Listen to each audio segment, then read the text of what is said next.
ala sona kanko iden du'ano annabi to meɗen muhammadin sallllahu alayhi wa sallam on makuɗo min dey la muhammadin sallllahu alayhi wa sallam ɓe ma min dey miɗo tuuba e nder ñalade wotere laaɓiji temedere woɓɓe ni ɗum koye jonde wotere laaɓiji temedere mimo tuuba rutto ka allahu subhanahu wa taala. amma baadi hawtude musidɓe tedduɓe faamen wondema o ko wiyete hasbugol hoore mum ñaawugol hoore mum kontangol hoore mum ka aduna ɗo ɗum ko hunde ɗaɓɓirande julɗo on ko yamirore yimmorde ka allahu subhanahu wa taala. harayno kon ɗum woni hasbugol hoore mum musidɓe tedduɓe ko wiyete hasbugol hoore mum misal muɗum nde tawno kaka aduna ɗo woni ko neɗɗo on gollata fii malore makko ɗen ka aduna ɗo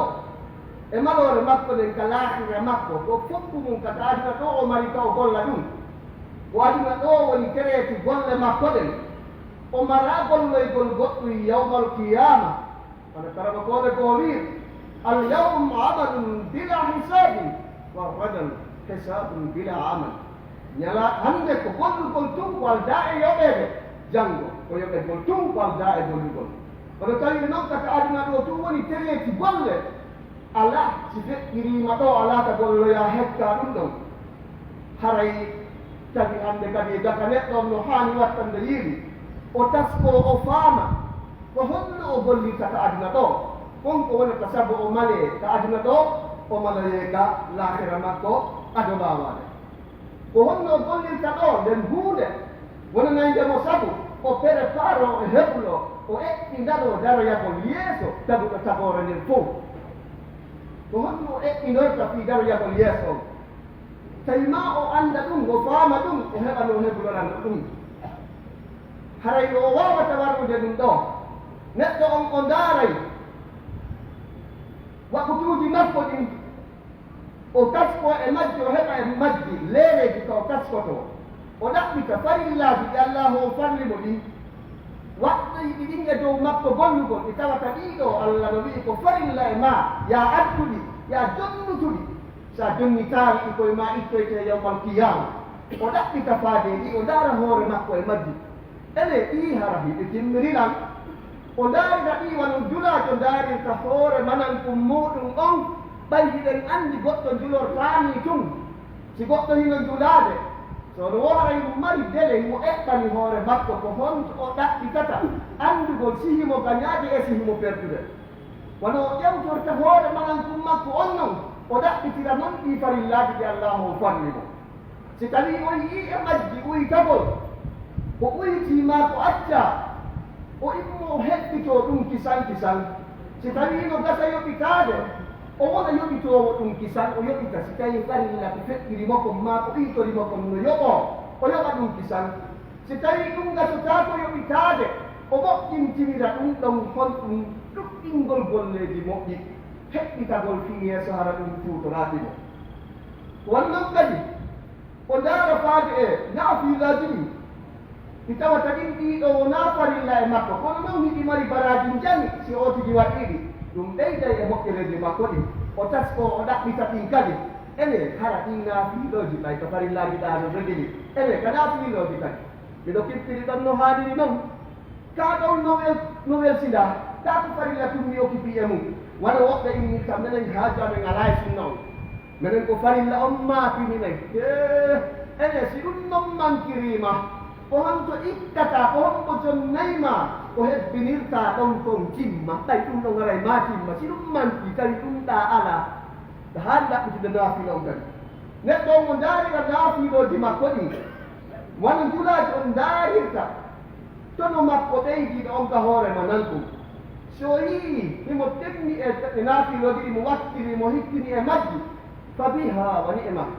o yetta allah subhanahu wa taala otoro allah tagital allah gandu mo jarrabuye otoro allah yo gandu mo jarrabuye mottagol iwa e majji otoro yo allah taɓin timmo e majji heɓan o ñiiɗira o jonno e huumugol siga ɗi si tawi o yii ɓoytaari ka naafilo makko o heɓɓitora ɗum ɗon ɗuɓɓingol tuubugol rutto ko Allah subhanahu wa taala ɗuɓɓingol naafiloji ɗuɓɓingol golleji moƴƴi hara o wedditaaki hannde kadi baada ɗum ɗon ɗuɓɓingol yettugol Allah subhanahu wa taala andiɗomo ɗum ɗo ado laawaade hada huwa almuradu min almuhasabati linnafs ko ɗum ɗo de woni ko faanda e koko innete hasibugol wonki muɗum a ndaariray di Allah fadlu maaɗi wano daarirta hoore manan ɗumma on noon a ndaariray naafiloji maaɗi wano daarirta tono ma ɓeydi ɗonka hoore manan ɗum a ndaaray geddi ɗi yettuɗa Allah ɗi masiboji ɗi waɗɗaɗi toone ɗe wonɗa toonide ɗen a ɗaɓɓitay ɗum e nder gurdam maɗan kono ɗaɓɓitirta noon perdi ɗinka hoore kalise ma ɗen anndi julaaji so soodi marchandise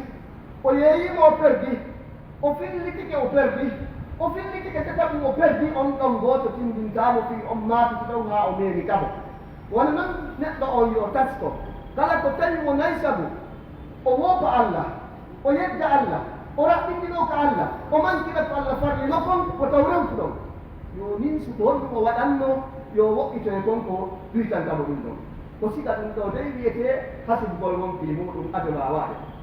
wa hiya ihda turuqu islamiha wa ta'adduriha wa tathhiriha wa adillatuha ma ya'ti ɗum ɗo dey ko gootol e laawol ko moƴƴinta wonki bani adama ko goɗɗum e laawol ko ndeƴirte wonki bani adama ko goɗɗum e laawol ko soccirte wonki bani adama laɓɓinaki postimmorde cuuɗiiji geddi dalilji muɗum ɗin no ara yeeso ɗo inchallah قال الله تعالى ألا تقرأوا ودان وتوبوا إلى الله جميعا أيها المؤمنون لعلكم تفلحون لذلك توبوا رتبوا أنفق وننقل الله ونسيدي الله سيدي نلادو أنفق توبوا رتبوا كالله درجو سوالي أنتم أمالك الله وتنجيا توبوا رتبوا مالك وآية في سورة النور وقال عمر بن الخطاب رضي الله عنه حاسبوا أنفسكم اليوم قبل أن تحاسبوا عمر بن الخطاب يرمى الله لك وإني حسب أنكي دمودا من هنده غرفية هنده كادنا قو أنتم إكرين ويلسندركم أنتم إكرين وكيلوركم كالله سبحانه وتعالى جري وأنتم أدوك أندر ويدي يسو الله حسب أنتم وزنوها قبل أن توزنوا ونبتاسي قولي جبون إنده وقال قولي إنده وقال موتي إنده تاسي منهم يأتي منهم دارهم أدوكم وقال يدك بالانس يوم القيامة تاسي وقال سيوني خاتم كجيكي وقال إنده وليكو ماركين تجمو كل هوري إنده جمو هاري وليكو يهدا فإن أهون عليكم في الحساب غدا أن تحاسبوا أنفسكم اليوم عندك قولة نواناد حسبه يوم القيامة وحسبوا لهم قولة نواناد يوم القيامة وأم حسبوا دهور من قادنا دو إيتي دو أدو هيو كويدتون كلا ننسي دو هيو كونسا تيكن كي أي قلت لتو مقدرون حرينم في وتتون كي أي فندي في يوكوي كده أنت جتون أما يوليك تنغانني يو غرفري غانني يو حسبوا غاهور مكونني أدو دار مريدتون ko kala do were fu do hore mum ga cukki dum duumi e dum hama e ƴettiti ɗum e muɗum haray ɗo ko on ɗon hayfa noyta hasibore nden yawma alqiyama wa zayyinu lil ardi l akbar yawma idin tu'radun la tasfa minkum alkhafiya juɗɗane nde ñalande mawde moɗanade ka fof tumbodirta aɗiɓe men sakkitiɓe men andaɓe men ɓe andaka men yimɓe men jinna men de ɗum fof tumbodirta he ete cuɗano ɗon nden ñalande ɗani hiɗen geɗiɗe jumare ɗo ko yoga ɗani wonde yiidude kono nde hiɗen yaltita e maɓɓe hara hiɗen ƴeɓɓidi ka nde ɗen ara ka jumare en jettata ɗum ko yareten ka yaaro ɗewwo arden ka jumare sabu won ɗum hiɗen mari fondugol e geete ɗuuɗuɗe ɗum ɗon noon ko yertoni hiɗen geɗi juldeje ɗen no goɗɗo eɓɓinorta noon fii yaltutugol ka juldere no cuɗorta noon fii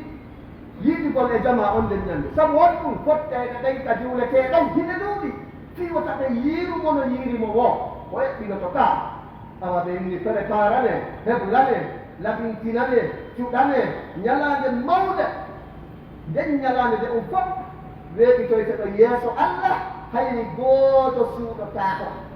hay gooto mala tamirnitora hay gooto mala retardugol hay gooto mala rontugol arde hay gooto mala wigol mi ronti hay gooto mala wigol mi hersaytara gol ɗeɓɓingale nder ɗon nani ko honno noon nde ɗo tiɗorante nde ɗo wona tontira paaɗi wona paɗe labaɗe nde ko tiɗorante ko golleji moƴƴi anniyeji moƴƴi hentagol ɓernde hulugol Allah moƴƴugol jikku ko ɗum nde bere parante ko ɗum woni juɗari mayre o cuɗanoɗen nde nani cuɗanoɗen nde qala taala wa anibu ila rabbikum wa aslimu lahu min qabli an yatiyakum al-adab thumma la tunsarun surat aya 54 Allah subhanahu wa taala wayni tuuɓeru to ɗon ka joni moɗon ko adi arde on ñalande ko adi arde on lette ɗen refti hara on wallitetaake he tuuɓeru to ɗon ado ɗum ɗo hewde si woni neɗɗo o weltidike haa lette ɗen arimo haray dey ɗon o walletaake ko wallitete o ko si o heɓɓitike gaa o heɓɓingadike gaa ado ɗum ɗo hewtude mo yawmal qiyama yalla gandi en ɗin landi lette naton tu woni lette no ara gaa kadi si goɗɗo weltidike gaa kadi duumike e boneje sottike e muɗum yeddi Allah ɗin ɗuuɗi haa o mettini ɓernde Allah Allah yettoto noon wonde Allah hino yetto jama on wonde Allah no liɓa e maɓɓe ko tatade mara feere ɓantugol sababe bakkatuji maɓɓe ɗin ɗin ɗo fof ko eɓɓilete ado laawaade nayi on tigi accu ha hewta ina ko ɗon no woni ko eɓɓileto wa qala al-hasan inna al-abda la yazalu bi khayrin ma kana lahu wa'idun min nafsih imamul hasan wa inni neɗɗo seeratahimo e moƴƴere fodde no laati to haqqille makko huunde nde hino waajooma neɗɗo seeratahimo yahude e moƴƴere himo wuuri e moƴƴere himo waalo e moƴƴere himo immo e moƴƴere foddeno e makko konko hino waajooma foddimo mari haqqil kaskorki e kino andintinamo kaw fokkiti ɗon wa kanat muhasaba himmatuhu tawa ko hasibugol hoore makko ko ɗum woni himme makko on hara himo maaki himo aani himo wari fiya hoore makko sono on wa qala maymunatun mihran la yakunu al-abdu taqiyan hatta yakuna li nafsihi ashaddu muhasabatan min ash-shariki li shariki wala neɗɗo ma kañen kañum kadi wonnema neɗɗo seera wona tahulowo Allah haa laato hasibugol hoore makko werefrigol hoore makko ɗaɓɓita moƴƴiɗi o woni wadde ɗum ɗaɓɓita boneji ɗi woni wadde ɗi rento e ɗin haa tawa ɗum no tiiɗi e makko no sakki e makko himo wakkilani ɗum ɓuri ko hasibata kafidiɗɗo makko mo kafidi jawdi nden andi so yimɓe no kafi jawdi yiɓe juloduɗe ha mo kala harayno wattani yiɗi e ɗimmo muɗum haraymo kala no wattani yiɗi e ɗimmo muɗum joni noon a wonta hulowo Allah haa tawa hasibugol hoore ma no tiiɗi e ma no sakki e ma no teddi e ma no himmi e ma no hikki e ma ɓuri ko hasibata taw neɗɗo mo kafudeɗa jawdi am haray ɗum ɗo hana wattanede yiɗi kadi joni ولهذا قيل النفس كالشريك للخوان إن لم تحاسبه ذهب بمالك فسبب ɗo innira wonki no waɗi wa kafi diɗɗo janfotoɗo no wawi wa neɗɗo mo kafuduɗa hara on neɗɗo ko janfotoɗo si woni a wedditike makko a hasibalimo on werefuyani on calculani a tertorimo ni o naɓay jawdi maki ba woni wonki wayi sa wedditike muɗum ñande ko a tawtata hunde ko moƴƴi taway ki ukkima e nambaraji ki ukkima e reli foti ki ukkima e jiɓoldu ki tokki cheytane ha ki lukki nder ɗo أيها الأحبة في الله علينا أن نحاسب أنفسنا وعلينا أن نقتدي سلفنا الصالح من الصحابة والتابعين وتابعي التابعين انظروا أمثال الخلفاء الراشدين رضوان الله عليهم وستة تجربة لوقت تييل حسب الوقت جميلي لوقت لجوكة مؤمن فتن ببن ومن الصحابة بن إمر الصحابة بن هكي ببن هكي ببن قم no ɓen gerdai noon no waɗi en janngugol deftere faama siira moƴƴude feƴƴude ɓen annde ene kadi ko honno waano ɗen gerdude wa hada abou bacre siddiq radiallahu anhu kana yumsiku lisanahu wa yaqul hada alladi awradani lmawari oɗo ko abou bacre yurmade allah woni makko si inde on towmitama ay ala seɗude ɗon hay hunde kadi haray andama ko hombo laatimu ida ngeli ko do adi goɗɗinde eden dangal koni ka hoore leydi laaɓi muhammadin sallllahu alayhi wa sallam tuma nde ɓe royra ɗo ɓe naɓata asamanun e nder jemma gooto ɓe yi visiti kammulɗi jeɗɗi ɓe feƴƴi sengo dow ton ɓe yehi haa sengo dow dow ton allah farle maɓɓe ko farle maɓɓe ɓe ari ka kammu ka allah ɓe moussa woni ɗon on ɗon yiltitiɓe laaɓi boy kadi fiyo foygitano en ko farla ɗo men ko juutenen ɓe nganndi ɗum ɗo fof piiji puy waɗi ɓe were puy hiitade ɓe were puy aljanna on ɓe jippi e nder on jemma gooto beeti tawi hiɓe ka maɓɓe aboubacry naniri ɗum ɗo ni o goɗɗini mubasara woni ko mouhammadi wowlidi ni ɓenni yii ko ɗi o wowliri o feɗɗino on annda ko jokki siɗɗo ma on joni en annda ko jokki woni ko kanko woni o kam woni goɗɗinima hay so yewti ɓuri ɗum ɗon ko kanko aboubacry wonɓe yewtuɓe fini ɗo wa kana yabki kasira o laatinoke imo nanngani o ɗengal makko ngal o pooɗagal o inna ko nga'al woni ko woni mbi jollude e jolirɗaƴani faalaaka o laatinoke kanko aboubacry yabki kasiran wa yakul ibku fa in lam tabku fatabakaw wulle si tawi ama wullata e haqiqa ama wullinkine bete waɗi noon no yeeso mon ko wullita wulle allahu akbar kabira tawno imo ɗuuɗi ko wullata wulli haa immoɗo makko haɗino haa o wendi haa ɓe wendi ɓe wembode ko wullata ko wa qala wallah fawajadtu anni kuntu hadihi shajara wa tuqal wa tuqdat o wi mi woɗiri allah mi yalinoke nde mi wonata leggal ngal leggal ɗa o sappi leggal onni mi yalinoke nde wonta ngal leggal ɓiɗɗe ɓen tette ñaame mi sotte mi kadite hani woɗananaami bani adama landiɗoyteɗo allahu akbar kadi aboubacry mo annduɗen on mo tawata kanko si iri e nulaaɗo ko kanko hikki kaɓɓe maɓɓe nulaaɗo ɓurɗo moƴƴude tagoore nden fof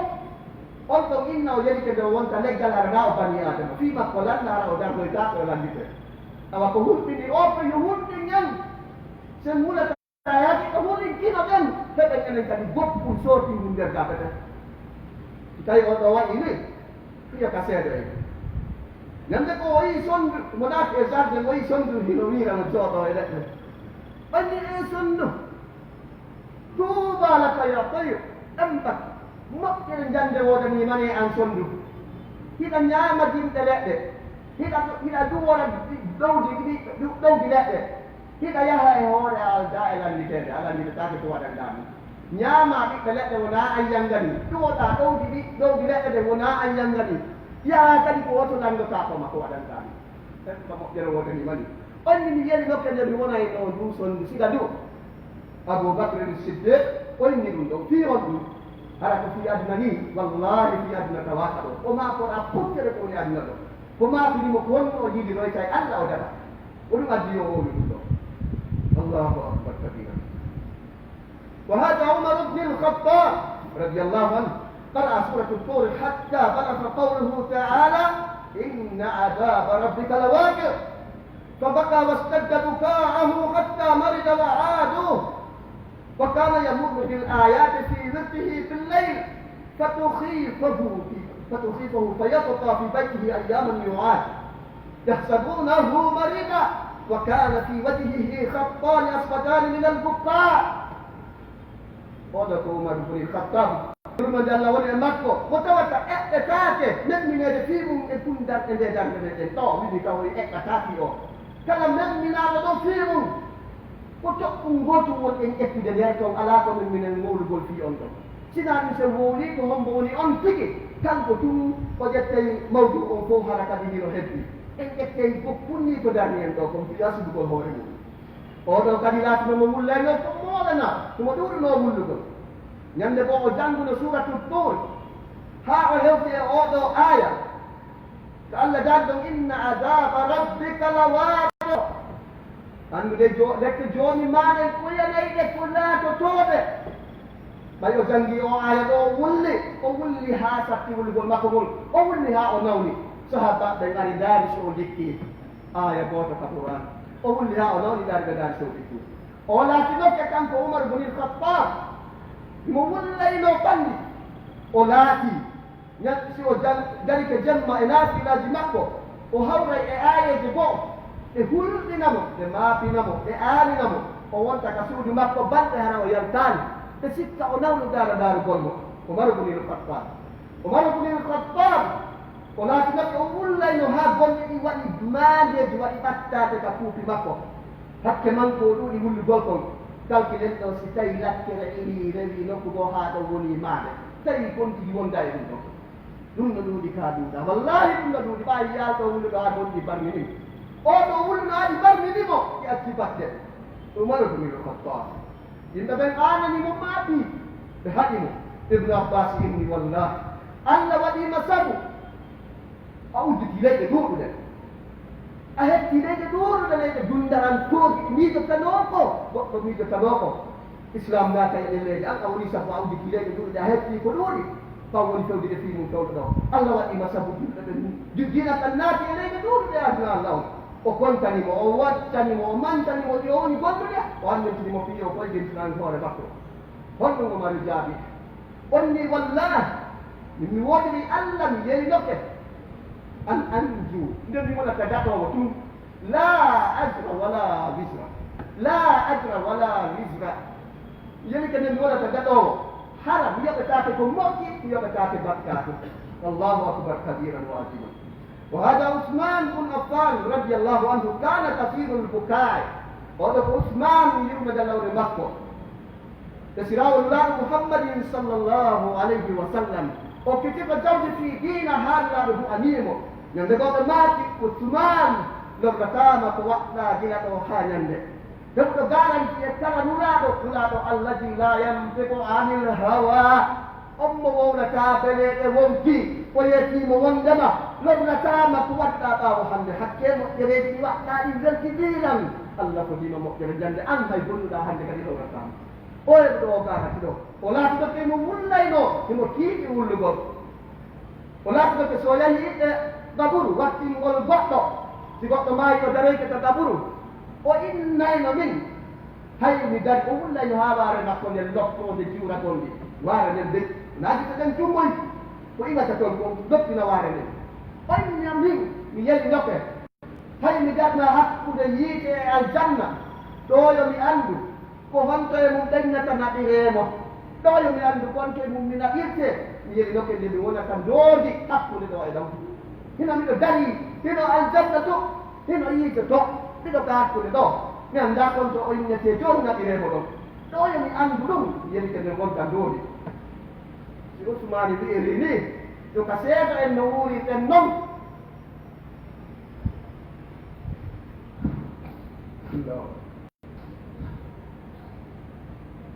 wallahi ɗum ɗo joka seede siga ɓeeɗo no ɗeɗo warɗini tawata hay huuɗe aduna de ɗum aduna hum tawaka to tawata wonaɓe sigiɓe tawata ko wuuriduɓe nulaɗo allah sallllahu alayhi wa sallam teni waɗi kala ko allah yamiri ɓe e ko nulaɗo yamiri ɓe ɓenti e kala ko haɗa ha ƴettana garantina tawi aljanna no wuuri andi ɗum hay mayani si ɓe fof ko sipori ni hara yimɓe keɗoɗiri enen ko ma wattande yiini enen kadi jangen fiiɓe anden fiisiɗa ɓe heɓe ɗeɗeltinaminen kadi wa hada aliyum radiallahu anu oɗo ko sayna aliyu kañum kadi yurmade allah wone makko kana kathiru lbukai walhawfi walmuhasabati linnafs o laatinoke mo ɗuɗuno wullugol imo ɗuɗuno hulugol allah imo ɗuɗuno hasudugol wonki makko ki kono laatinoke ko ɓuraynomo wullinde ko piiji ɗiɗi tuununo amal wattiba'ul hawa ko ɗuuɗugol golleeji aduna e jokkugol beleɗe wonki seydna aliya ko ɗum ɗo wullinnomo haa ɗaɗɗiti ko ɗum o adunaynomo ɓenni ko fiire wonɗi ɗum nimo wulla fiiɗi ɗiɗi ɓaaɓe tefi ko wule ka fande o sifike ɗiɗa o inni he ɗuuɗugol golle yunsil akhira ɗum yeddintinay neɗɗo laahara no woodi yeddintinaymo mo fokkiti laahara si golle ɗuuɗirima ɓandi ɗum woni sabu ha yeddita laahara yeddita seeɗa seeɗa neɗata iwa e ma few kadi mo maayi tawa yurminira e ɗahda janiraɗa yeɗɗi ɗo yurminira ñaamo janira nano hara beɗi ɗum wino e maɗa allahu akbar kabira o wimo jokkugol beleɗe ɗum ɗon yesuddu anil haq sakko to neɗɗo e jaɓugol goonga si tawi goonga wowlama neɗɗo to ton jokkuɗo beleɗe wonki mum dango ko ɗum ɗon jawnantamo torso makko on ko beleɗe makko ɗen Tapi yon lagi mawah. Kalau orang wata, tun dong kali orang sabu, nek dong sakko mo ya jabu kolkora. Aku lu qauli hadza astaghfirullah li wa lakum fastaghfiruhu innahu huwal ghafurur rahim.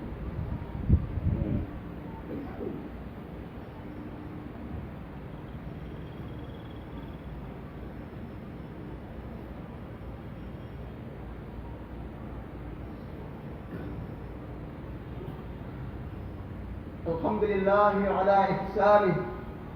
والشكر له على توفيقه وامتنانه. يذكر وجل الله سبحانه وتعالى إذا قول من القوات إليه وجد جلده إذا جنمه إذا منتمه إذا ولما تجي ولمنين تسيدي لما تتعلم على سونا كانكو إذا سيدي النبي محمد صلى الله عليه وسلم كل لا تمكو كجيا دمكو.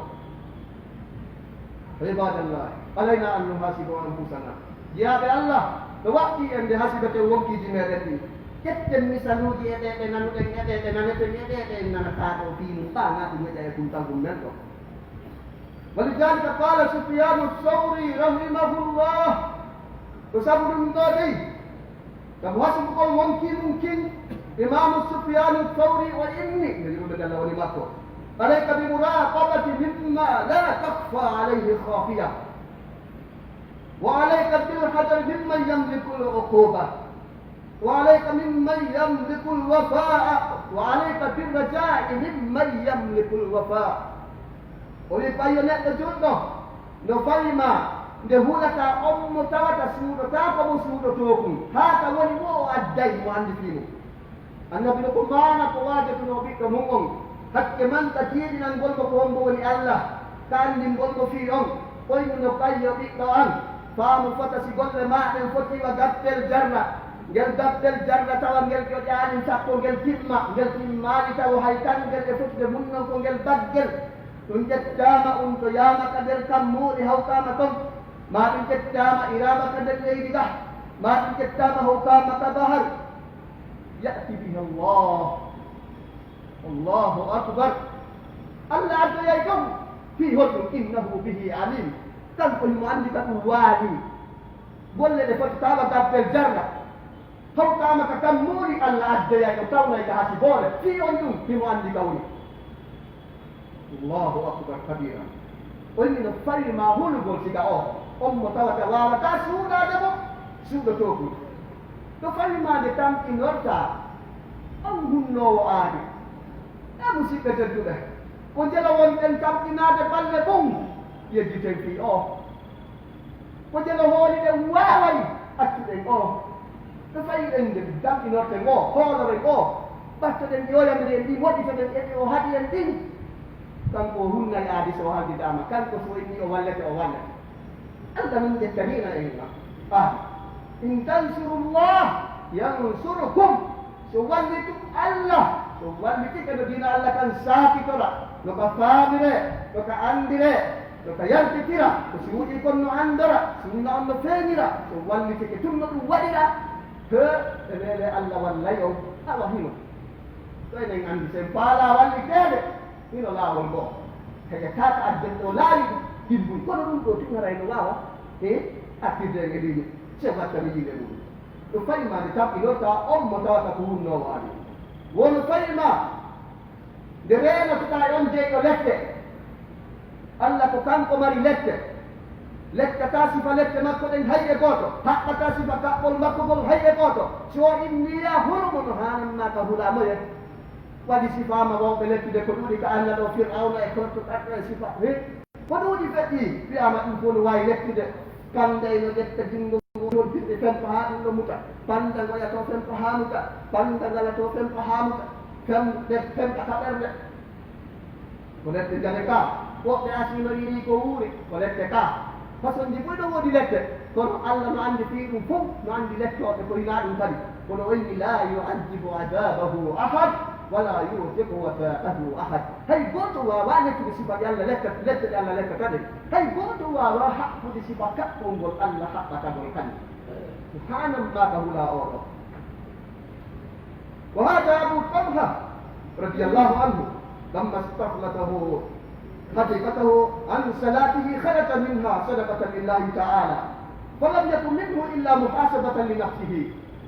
ودفعت طلحة ويرمد له لمكة ثم لأولاد وكسرت مكة تيهم الجول ده وي كي سرد سكي بيتنا سكي لا ده كل نبي له جردا ده كل نيام ده إمور ده ونبي ساكو يكون سها تupik ini ona lihat dengan makko itu himo julu de tai tu soko li minimo opsan ni tu de makko le min se ko het kan kon fi bot hat de makko no sen se ka yang bot taw na alla ko yal ki o kiti rizab de bingi ngi bot magil o wa dirari kun ko sona hasu ko gon ki makko usi ke te tu de ka se de ko be pala ko du pala de ko be huli ko du titi hulu de ko non no wote dak de du non eno wote ren to de dawo na ko tinde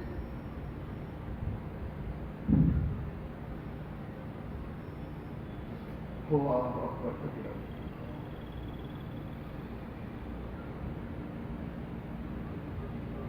وقال ثابت البناني رحمه الله أدركت رجالا كان أحدهم يصلي فيعجز أن يأتي فراسه إلا حبوا قال لقوين وندم ملاتي مكي بكبير ورده وكلاني لدين ألكا والليل مؤيريدي Pedaro tena bejuda jelma hata wasisuba kaheri na masimeki de bewawa tai sekir de poi de makdeng araka pilasi bumma de kate ko beton sabu wonku sabu ju ki bol dara bol makdeng Allah subhanahu wa ta'ala la ko be wakbe makbe sihiri no jemma den la hande o jemma do o fokku ko ruku tumni wada kama tu o bam de janga e janto e du o hasiba kahewa hasiba ka pasto hewu de pika pagi de peru tawaide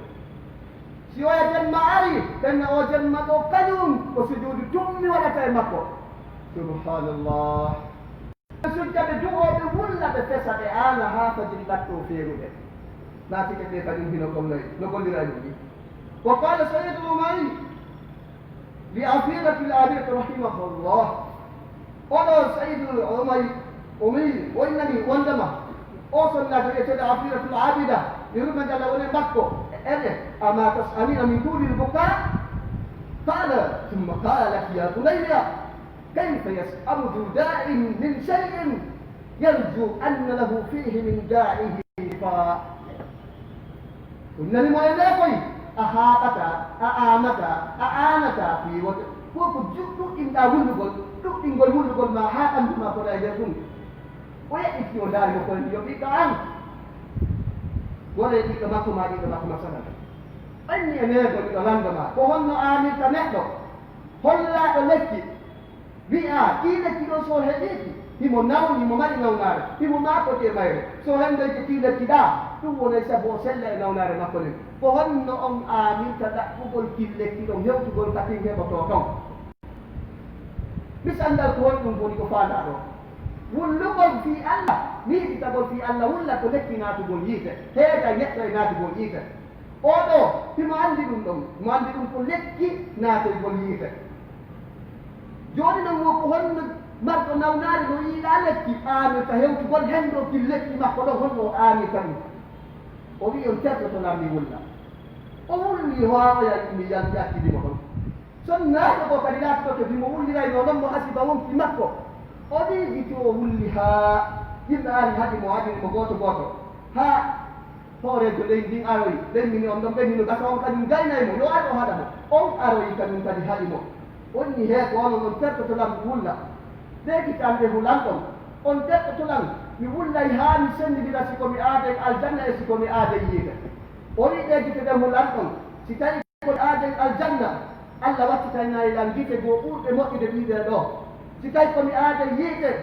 Allah woɗɗintinayi gite hande gaynatigol yiite on tertotolam mi wulla laatinata sonnajo fof imo jooɗi ka salon makko no wiide rewde ɗo salo imo yetti tiggare makko ma sukuru makko himo wallini imo waɗi gollowo kadi e suudu makko on gollowo kadi ɓe sifimo ɓenni on kadi namako sahaw faale gol rewɗo o mara ɗum ko kurkadude mo duwa laatide kaw faala e hoore ɗum kadi o mara sahaw faale gol rewɓe o naati o tawi o yametti tiggare mum wallini o yi sukudu hoore makko ni sonnajo gonɗum waɗi ande e maɓurde gon to yidoytoye Allah o yahi o fendini sukudu ɗon few o yettini ha laaɓi onni haama naalan nde mi wuuridata e sukudu mi yiɗi ɗum gorko ko hara o namoodi an hara wona jooma haram an onni duuɗo mi wuuridata e mayru ndaare den na gorko janano wona ka yaasi o fotti o ndaare ko sonnaɓe ɓe rondi hannde ndaare ko ɓiɓɓe men hannde rondi ndaare no wona ɓornoreede yalli ɓe no anndi siga ɗum yalli ɓe no ɗaɓɓutude siga ɗum yalli ɓe no janngude ɗe defte siiwa yalli si ɓe janngi hiɓe sikkude ko ɗon hakke ka ɓe lannditoy kaake gon ko ɓe janngata ko wonto ɓe ekki dalildi no ɓe woni ɓornorde noon wonɓe ɓornorde no ɓornodi o musidɓe tedduɓe wallahi ko yewtuɗen ɗowo e gumɗen ta anndugol moƴƴuɓe feƴƴuɓe no hasidirayno hoore mum ko gardaren darde ɓayna en lannay o ɗini tawi kamɓe yimɓe ɓe أيها الأحبة في الله انظروا إلى توبة بن السامة كان من المحاسبين لأنفسهم فحسب يوما فإذا هو ابن 60 سنة وحسب أيامها فإذا هي 21 يوما 21,000 يوما و500 فصرخ وقال يا ويلتي ألقى ربي ب21,000 ذنب كيف ففي كل يوم آلاف من الذنوب ثم خر مخسيا عليه ثم مات musidɓe tedduɓe al oɗo neɗɗo ko wiyeteɗo neɗɗo wiyeteɗo towbatu buni sama o laatinoke ko jeyaɗo e hasiboɓe hoore mum no innirɗen ni ñande goye kala ƴettu leer haysi ko goto hasiba wonkimu o laatino ko waɗɗo woɗi ñande goo noon o acciti kandi makko moƴƴa o mottidiri gilaw tata gilaw heɓi fa ko duuɓi jeli o heɓi o tawi o heɓi duuɓi 50 o kalkilani ɗum ko balɗe jelu heɓata o tawi ɗum heɓa e balɗe buluuje noogay e go'o numata eyi balɗe buluuje noogay e go'o e temeɗɗe joli ñalaade o kalkili o miijiti ñalaade wootore kala hay siko bone gooto o mari o tawi ɗum hawre junubaaji buluuji noogay e go'o e temeɗɗe joli o haati o fiidi wonni honno mi hawriroyta e jooni an miɗo mari waɗɓi junubaaji ɗo ñalaade be harata junub bajjo ƴettande honno mi hawriroyta e jooni an perdi am ɓeɓɓa mi hayri ɓeɓɓa mi perdi honno mi hawrayta e jooni an miɗo mari woni ɗiɗo junub musidɓe julɓe hiino ñalaade wotere alaafu junub